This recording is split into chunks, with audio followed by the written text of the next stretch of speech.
Salut ma bande de photographes, bienvenue dans ces MPR News du mois de février 2017. Eh ben, on attaque tout de suite.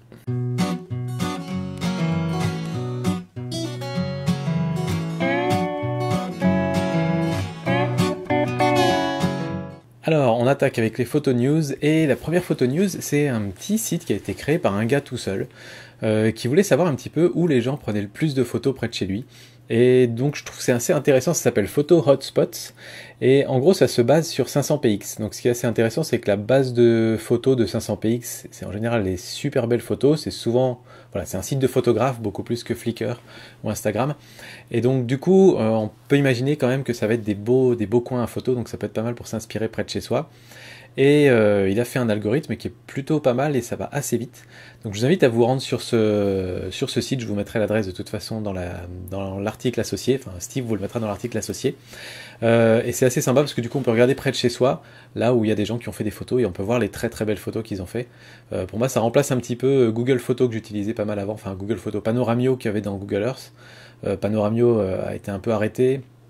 Et puis de toute façon la qualité des photos n'était pas forcément extra, alors que là on sait où vont les photographes, donc ça peut être un bon moyen soit d'aller où vont les photographes pour être sûr de faire une belle photo, soit de se dire bah tiens il y a des endroits où ils vont pas, donc je vais essayer de trouver des coins par là. Donc voilà, je trouvais ça sympa, je voulais le partager avec vous. Ensuite on a des news du côté d'Adobe.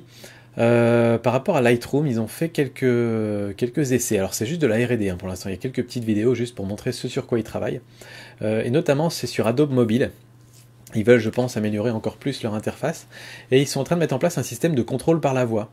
Donc on peut dire à Adobe clarté plus 15, luminosité plus 10. Et on peut du coup lui faire des choses comme ça, rotation 90 degrés. Et donc voilà, ça a l'air assez sympa. Et évidemment, il n'y a pas de raison que ça marche pas, parce que maintenant les reconnaissances vocales marchent bien. Donc voilà, pourquoi pas. Je sais pas si ça va être un truc qui va être très très utile à terme.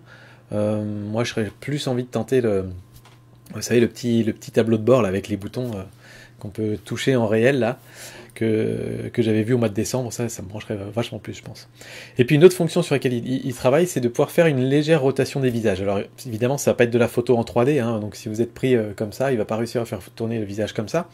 Par contre, ça va permettre, par exemple, si la photo est prise légèrement décalée comme ça, il va lui réussir, tout en gardant l'arrière de la tête à peu près pareil, à redécaler ce qu'il y a devant un petit peu légèrement sur le côté. Comme ça, on pourra vraiment pile centrer et faire quelques petits détails comme ça.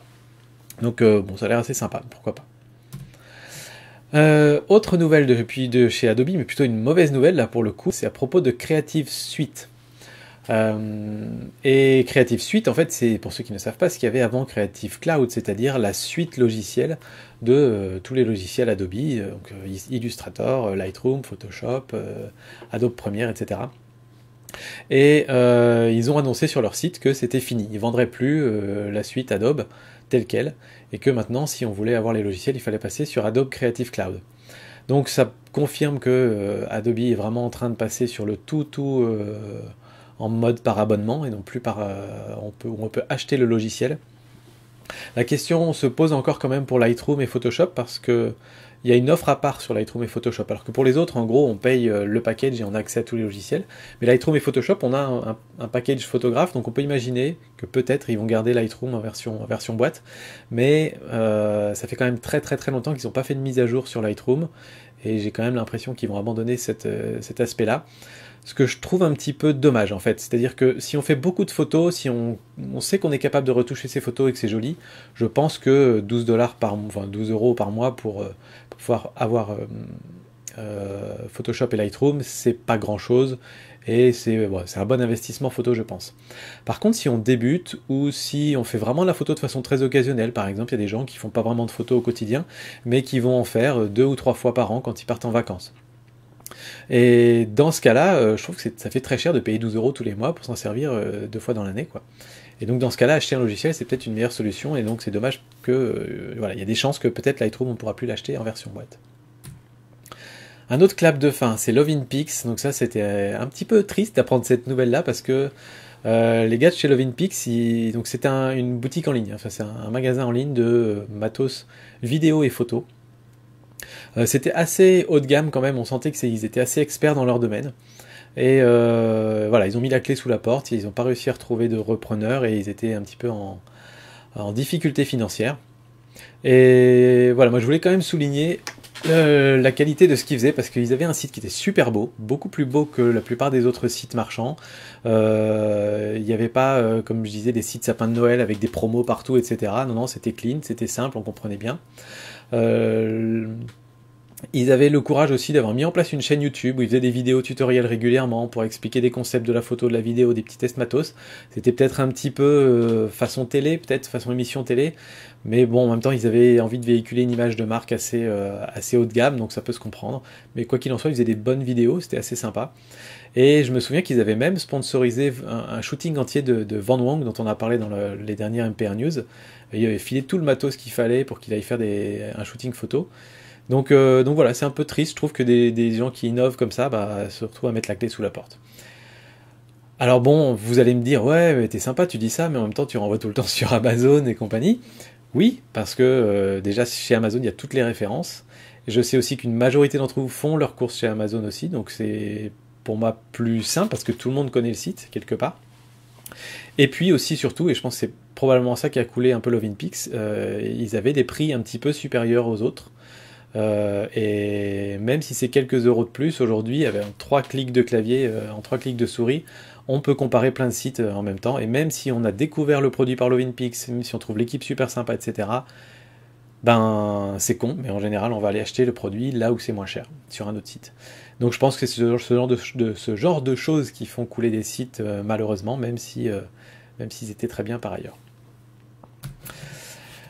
Un logiciel que j'ai testé récemment qui s'appelle Photo Director. Alors il y a toute une petite histoire parce que au tout début quand j'ai monté cette chaîne, je montais mes vidéos avec Power Director. J'avais testé tous les logiciels de montage vidéo qui sont payants mais qui sont pas très chers on va dire. Et j'avais préféré Power Director parce qu'il acceptait tous les types de fichiers et il était très rapide. Un petit peu plus tard, quelques années après, je suis passé à Adobe Premiere Elements, celui que j'ai aujourd'hui, parce que on a beaucoup plus de facilité pour faire des petits détails sur la luminosité, sur les couleurs, sur le piqué, etc. On peut changer pas mal de choses qu'on ne pouvait pas faire dans Photo Director, en tout cas pas de façon aussi précise. Dans Power Director, pardon. Et donc c'est un logiciel de chez Cyberlink, et Cyberlink ils font toute une suite de logiciels avec plein d'autres choses, et notamment aussi Photo Director. Et donc Photo Director, c'est très simple, c'est vraiment, si vous voyez l'interface, c'est quasiment comme Lightroom. C'est une sorte de clone de Lightroom en quelque sorte. À quelques différences près, c'est-à-dire que par exemple le panel avec les curseurs, au lieu d'être à droite, il est à gauche, mais vous allez retrouver exactement les mêmes curseurs à peu près partout. Et donc c'est plutôt une solution qui m'a l'air pas mal, je l'ai testé un petit peu, j'ai pas encore poussé jusqu'au bout, mais je pense que justement pour ceux qui veulent pas prendre une solution par abonnement, ça peut être une bonne option, d'autant plus qu'il coûte pas très cher, 60 euros. Le seul truc pour l'instant que j'ai remarqué, c'est que le curseur est assez lent à répondre quand on joue avec la molette de la souris. Moi j'ai pris l'habitude dans Lightroom d'aller cliquer sur le truc que je veux bouger, par exemple la clarté, et je fais avant-arrière avec la molette de souris, et ça répond instantanément dans Lightroom, et Photo Director c'est un peu plus lent, il y a un petit peu de temps de latence. Par contre si on clique ou si on met la valeur au clavier, ça marche très bien. Mais pour l'instant c'est le seul petit défaut que j'ai trouvé. Donc je vous invite à aller voir le lien, je mettrai sûrement un lien dans la description et ou sur l'article. Je vous le cache pas, c'est un lien sponsorisé, j'ai aucun lien pour l'instant en tout cas avec Cyberlink, mais c'est un lien, enfin c'est pas un lien sponsorisé, c'est un lien d'affiliation en fait.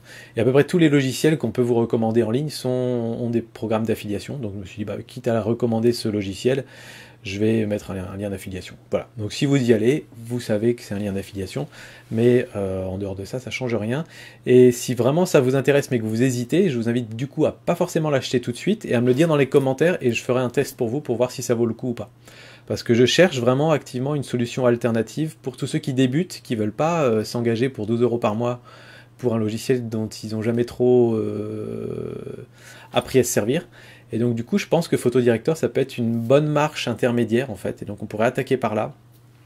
Et puis si jamais vraiment au bout d'un an, 2 ans de Photo Director, vous dites bah non, il y a quelques petites fonctions qui me manquent, à ce moment-là, vous pouvez peut-être passer à Lightroom. Mais voilà, je pense que ça peut être un bon premier pas. Et du coup, c'est un petit investissement, c'est l'équivalent de 5 mois de Creative Cloud. Donc voilà, si ça vous intéresse, je vous ferai un test, mais dites-le moi dans les commentaires. Si ça vous intéresse pas, bon, on n'en parle plus et puis on passe à autre chose. Alors, j'ai vu aussi Peter Lik. C'est un photographe américain, si je dis pas de bêtises. En tout cas, il photographie beaucoup de choses du sud-ouest des États-Unis, dans les parcs, un petit peu là où on est allé avec Lily. Bon, il est assez connu pour faire des choses assez extravagantes, on va dire. Il a des grandes galeries à Las Vegas, si je dis pas de bêtises, hein, il me semble que c'est lui. Il aime bien les photos bien saturées et tout ça, c'est parfois un peu irréel. Et il a sorti du coup un livre photo qui coûte 2 950 $ et qui pèse 48 kilos. Et vous voyez ici l'échelle à peu près sur laquelle ça se trouve par rapport à un humain. Donc c'est un livre vraiment immense, super lourd. Donc voilà, je trouvais ça juste marrant comme news, donc je voulais voilà, partager. Et puis je voulais rendre un petit hommage à Pete Souza. Alors il n'est pas mort, hein, Pete Souza, il est toujours parmi nous. Mais c'était le photographe officiel de la famille Obama, pendant qu'ils étaient à la Maison Blanche. Et donc pendant 8 ans, il a suivi la famille Obama partout où ils allaient, dans tous leurs déplacements. Voilà, il était partout avec eux, et ça lui a permis de capturer des photos vraiment hallucinantes, des photos géniales. Et donc il a pris 2 millions de photos en 8 ans. Et je pense qu'il doit être bien crevé là maintenant, il doit être en train de se reposer sur une île déserte, tranquillou. Et je vous invite vraiment à aller taper Pete Souza photographie et à aller retrouver les meilleures photos qu'il a fait du couple Obama. Il y a vraiment des photos extraordinaires, vraiment géniales. Et en fait, c'est marrant de se dire que pour un président, en tout cas aux États-Unis, choisir un bon photographe, c'est hyper important parce que ça va vachement influencer l'image qu'on va avoir du président. Et c'est vrai que ces photos à lui, quand on les regarde, on a l'impression que Obama est un mec super accessible, super voilà, décontracté, humain comme à peu près n'importe lequel d'entre nous. Et voilà, je trouve ça vraiment génial, et je pense que c'est dû en grande partie au photographe. Je pense qu'Obama est un mec génial quand même, mais je pense que le photographe joue aussi beaucoup là-dedans. Donc voilà, je trouvais ça super cool, et allez voir ces photos, elles sont vraiment extra. Quelques news MPR. Alors, à l'heure où je vous parle, là, aujourd'hui, lundi, quand je tourne la vidéo, j'ai pas encore fait le live Facebook qui aura lieu ce mercredi, donc qui aura déjà eu lieu au moment où vous verrez cette vidéo, ce vendredi. Si vous n'avez pas compris, c'est pas grave. Il y a déjà eu un live Facebook au moment où vous regardez cette vidéo. Et parce que maintenant, sur mon téléphone, j'ai la fonction live. Enfin, ça a mis beaucoup de temps à arriver. Et donc, on va commencer tranquillou par un système de questions-réponses. Mais après, je me disais, si ça marche bien, si ça plaît à tout le monde, on pourrait faire des lives Facebook plus souvent. Avec des rubriques éventuellement, et puis faire un petit format d'1 heure avec différentes rubriques qui se succèdent, et ça pourrait être vraiment assez sympa, peut-être toutes les 2 semaines. Donc j'aimerais bien avoir vos avis aussi dans les commentaires là-dessus, si ça vous botte ou pas. Je sais qu'il existe des fonctionnalités live pour YouTube, mais pour l'instant le système est bien compliqué à mettre en place, et en plus de ça j'ai déjà testé, ma connexion internet est vraiment trop mauvaise. Donc pour l'instant Facebook ça marche, donc je vais faire sur Facebook, et puis bah tant pis pour YouTube, on va attendre un petit peu, soit que j'ai une meilleure connexion, soit que YouTube change un petit peu la façon de présenter ces lives. Et puis, comme tous les mois, je vous recommande quelques super articles qui sont parus sur mpr.photo. Et déjà, un article de contribution de Théo. Alors Théo, il a 13 ans, mais il écrit comme un adulte. C'est génial, et surtout, il est passionné par la photo. Et ce que je trouve génial, c'est qu'il a mis beaucoup d'humour dans son article et dans ses articles, parce qu'il y en a d'autres qui vont paraître. Et là, il a fait donc un premier article sur les viseurs. Viseur optique, viseur électronique, et les différences qu'il peut y avoir entre les différents viseurs. Et donc je vous invite vraiment à aller voir son article qui est très cool sur le site mpr.photo. Et puis deux paragraphes aussi, enfin même plus que des paragraphes, 2 grosses sections qu'a écrit Steve à l'occasion de 2 vidéos. Il a écrit toute une grosse section sur l'histogramme, donc c'est des bons rappels sur comment bien lire un histogramme, et ça c'est sur la revue des tipeurs de décembre. Pareil, vous aurez tous les liens sur l'article qui est lié à cette vidéo. Et puis il a aussi il a mis 4 schémas d'éclairage typiques pour les photos de portrait, le Rembrandt, etc. Et c'est un bon départ si vous voulez commencer à faire la photo de portrait, pour savoir où mettre votre lumière, ici, etc. Donc je vous invite à aller voir, ça c'est sur la revue des photos de décembre. Et puis on passe à la rubrique matos. Alors, Yukoi, vous connaissez pas, je ne connaissais pas. C'est des gens qui m'ont contacté en me disant ça vous intéresserait si on vous envoyait notre produit. J'ai regardé le truc et dit ok, ça engage à rien, donc ils me l'ont envoyé. Du coup, je vous le montre. Mais j'aimerais bien du coup avoir vos idées sur ce qu'on peut faire avec. Donc voilà, ça ressemble à une espèce de sabre laser avec une poignée orange qui est plutôt pas belle, je trouve. Et donc voilà, j'ai une petite pochette qui vient avec. Et on a une télécommande, et donc on peut l'allumer. Tac, voilà. Et le principe, c'est qu'on peut jouer sur la luminosité et jouer sur la température de couleur. Donc là, par exemple, j'ai la luminosité minimale. Et si j'augmente la luminosité comme ça, tac, vous pouvez voir que ça commence à devenir sacrément lumineux, sachant que j'ai une bonne grosse ampoule ici sur ma softbox. Donc c'est assez lumineux. Et on a aussi Super Bright, c'est un petit truc qui met toutes les LED en même temps, et donc là c'est très lumineux. Alors je pense qu'une fonction qu'on peut avoir, c'est si on fait des portraits, vous voyez, si j'éclaire l'arrière-plan avec, ça fait vraiment un arrière-plan tout blanc, vous voyez, c'est assez gris. Et là, ça fait un arrière-plan tout blanc et c'est un éclairage très uni. Donc je pense que ça peut fonctionner comme ça. Après, je crois qu'il y en a qui utilisent pas mal pour la photo de portrait et peut-être de portrait sur un corps entier. Soit que ce soit des photos de nu ou que ce soit sur un portrait en buste, on va dire. Ça permet de ne pas éclairer que le visage ou que le corps. Donc voilà, pourquoi pas. Et puis, hop, je vais baisser un petit peu et je vais vous montrer la température de couleur. Alors là, voilà, on a une bonne température de couleur. Là, on est bien chaud. Et si je diminue comme ça, on va vraiment vers des tons très froids. Voilà, et là, je réaugmente. Donc, vous voyez, j'ai une petite télécommande avec tout ça. Donc voilà, je ne vais pas en dire beaucoup plus parce que c'est un petit gadget. Je pense que... attendez, il faut que j'éteigne. Hop. Je pense que certains d'entre vous pourraient en avoir l'usage. Moi, personnellement, comme je ne fais pas trop de portraits, je ne vais pas trop m'en servir. Par contre, je me dis que pour éclairer le fond, c'est peut-être pas mal. Donc j'utiliserai peut-être pour ça, ou pour éclairer un fond vert aussi, ça peut être bien. Donc voilà, je pense que moi, je vais l'utiliser comme ça. Il y a une petite prise, ici, un truc pour mettre sur un trépied d'ailleurs, si vous voulez. Voilà, ça coûte 59 €. Vous trouvez ça sur Amazon et tout ça dans les liens, comme d'habitude. Pentax. Pentax a annoncé un nouveau boîtier qui s'appelle le Pentax KPDP. Et il envoie du steak quand même. Il est quand même pas mal balèze, je trouve. Et voilà, Pentax, je vous dis, de plus en plus, il m'intrigue. Donc j'aimerais bien essayer un de leurs boîtiers un de ces jours. Donc là, il s'agit d'un APS-C 24 mégapixels avec leur technologie Pixel Shift, c'est-à-dire qu'ils ont un capteur qui est stabilisé, donc qui fait économiser qui fait gagner environ 5 stops, c'est ce qu'ils disent, donc on peut compter sur 3 stops à mon avis, parce qu'en général, ils disent toujours un peu plus. Mais en gros, comme le capteur est stabilisé, ça veut dire qu'il est capable de bouger pour compenser les mouvements de l'appareil photo. Et donc, ils ont mis en place la technologie Pixel Shift, c'est-à-dire, c'est un petit peu comme le tuto d'Arnaud Thierry sur la super résolution, c'est même exactement le même principe. Vous prenez une rafale de photos et il va lui bouger le capteur très légèrement entre les photos. Et ensuite, il va les recombiner ensemble pour augmenter la définition de la photo. Donc, je trouve ça plutôt pas mal, plutôt intéressant. Voilà, j'ai pas su par contre s'ils avaient mis les mêmes technologies que dans le K1, c'est-à-dire les technologies qui permettent de suivre les étoiles, l'astrotraceur, etc. Ça, je suis pas certain, mais a priori, ils ont la technologie pour le faire. Donc voilà, soit ils l'ont bridé, ils l'ont pas mis, soit ils l'ont mis. Et puis les ISO qui peuvent grimper à 819 200. Vous savez ce que je pense des ISO super élevés. Je pense que c'est pas parce qu'un appareil photo est capable d'aller jusqu'à 1 million d'ISO qu'il sera très bon à 3200 ou 6400 ISO. Ça veut absolument rien dire, ça veut juste dire qu'ils sont capables de booster le signal encore plus haut que les autres. Mais voilà. Maintenant, ça peut avoir un aspect pratique si jamais vous devez faire la mise au point dans le noir. Là, vous allez pouvoir très bien les voir, vos étoiles, pour faire la mise au point, par exemple, de nuit, et ensuite repartir sur des ISO normaux pour faire votre prise de vue. Donc ça peut être pratique dans ce cas-là. Et puis ensuite, 24 points d'autofocus, la vidéo en 1080p, bah écoute, je trouve ça pas terrible, parce que habituellement maintenant les boîtiers sortent et ils font tous de la 4K, et on gueule un peu sur Canon quand ils ne mettent pas de 4K dans leur boîtier, donc je vais gueuler un peu sur Pentax aussi, voilà, je trouve pas ça normal. Et puis voilà, il sort fin février pour 1100 $ à peu près, donc c'est un prix qu'il met à peu près dans les mêmes gammes que le 80D de chez Canon, ou le D7200 ou 5000, non, 7200 de chez Nikon. Voilà, et comme d'habitude chez Pentax, il est complètement weatherproof, avec anti-pluie, anti-poussière, etc. Donc je trouve que c'est plutôt pas mal. Voilà, une belle petite bête.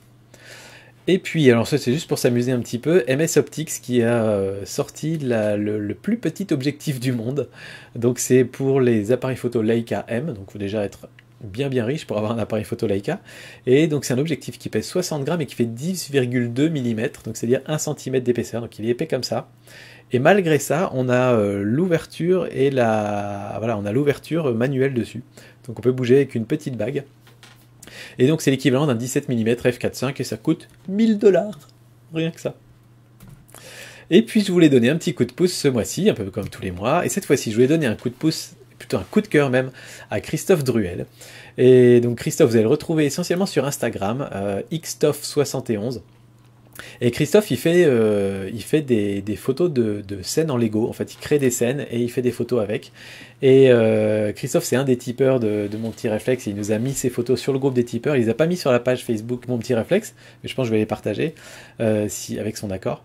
Et donc il nous a mis quelques petites scénettes et à chaque fois c'est moi le héros, donc ça me fait trop marrer. Donc là vous voyez celle-là où c'est dans le studio en bas, le studio d'été dans lequel on va retourner dans quelques semaines quand il fera un peu meilleur. Donc il pense à tout, quoi. Il y a des objectifs derrière sur le meuble rouge, je suis en train de présenter l'appareil photo, il a même incrusté les photos à l'arrière, donc je trouve ça génial. Après il s'est amusé ici à mettre une photo quand je suis parti en rando avec ma fille dans la forêt. C'est sur une autre chaîne YouTube que je gère, et donc je trouve ça assez extra. Après, on en a une autre, ça c'était avec des copains en Écosse, où j'avais fait des photos aussi dans la neige comme ça, où on était en train de grimper sur un névé. Donc voilà, et puis après d'autres que vous connaissez, hein. Peut-être celle-là vous connaissez pas encore trop, ça c'était sur la chaîne du Petit Baroudeur quand je testais un couteau pour trouver du bois gras aussi. Et après d'autres qui vous parlent un petit peu plus, ça c'était un quart d'heure photo en packraft sur le Doubs. Et puis vous avez ici quand on a été shooté dans la Gruyère avec Julien, et son gros Tamron 150-600. Et du coup, il met j'adore ton gros bazooka, Julien. Oui, parce que c'est pas les aventures de Sylvain Lepoutre, c'est les aventures de Sylvain Levoutre, et ça n'a rien à voir avec les personnes que vous pouvez connaître. Et donc là, on a un bouquetin là-haut qu'on est en train de prendre en photo sur une montagne de Gruyère. Et puis, pour finir, la meilleure, je trouve, c'est la sortie photo macro avec le tupperware blanc et la petite araignée sur les fleurs là-bas. Enfin, je trouve ça génial, quoi. Donc bref, il fait plein de trucs géniaux avec des Lego, il fait du Star Wars, il fait plein d'autres choses, puis il fait d'autres photos aussi, pas que Lego. Donc je vous invite vraiment à aller voir son Instagram, xtof71. Et puis, pour moi, c'est tout pour aujourd'hui. Je vous laisse avec la photo. Je crois que j'en ai publié qu'une au mois de janvier parce qu'il y avait plein d'autres trucs à partager. Donc là où les photos de Facebook de ce mois-ci. Et je vous dis à très bientôt pour d'autres vidéos. Ciao tout le monde!